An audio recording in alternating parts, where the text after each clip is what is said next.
And now a few items from our Freedom Files. It's the story that no one else is reporting, but you can always count on your night watchman to bring you the stories others are afraid to cover.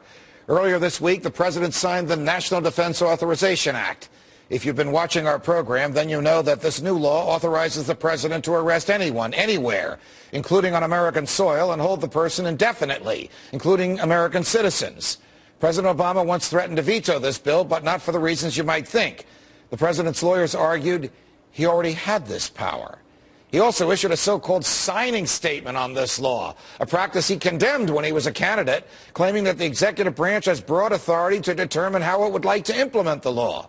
President Obama already kills Americans with drones. Now he has the power to round up Americans and ship them off to Cuba, never to be heard or seen from again. Happy New Year, America. Does the Fourth Amendment still exist? Police in the state of Florida routinely use a practice that sends canine teams out to sniff at the doors of homes without search warrants. If the dog scratches in front of the door, the police claim that that means the dog smells drugs inside. And then the police go to a judge and get a search warrant based on the dog's scratching.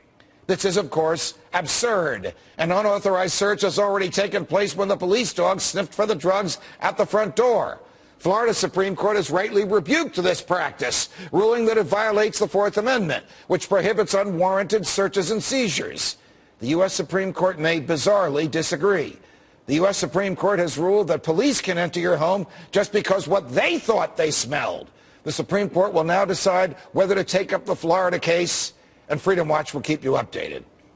This is a real horror story. 37-year-old Tina Funderburk of Brooklyn, New York, has spent much of the last 8 years in a Hinds County jail in Mississippi. She was charged with the death of her 3-year-old daughter, but is yet to be tried and may never be tried. What happened? Ms. Funderburk is diagnosed as a paranoid schizophrenic and has been repeatedly declared mentally incompetent to stand trial. She's stuck in jail until doctors can agree and a judge declares that she's either legally insane or legally fit to stand trial. The Hinds County District Attorney Robert Smith defends this abomination by claiming he has an ethical duty, an ethical obligation to make sure that we're prosecuting someone who is competent to stand trial. What about the constitutional guarantee of a speedy trial?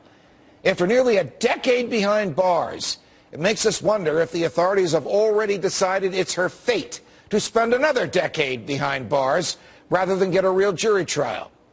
Maybe they don't have enough evidence to convict her.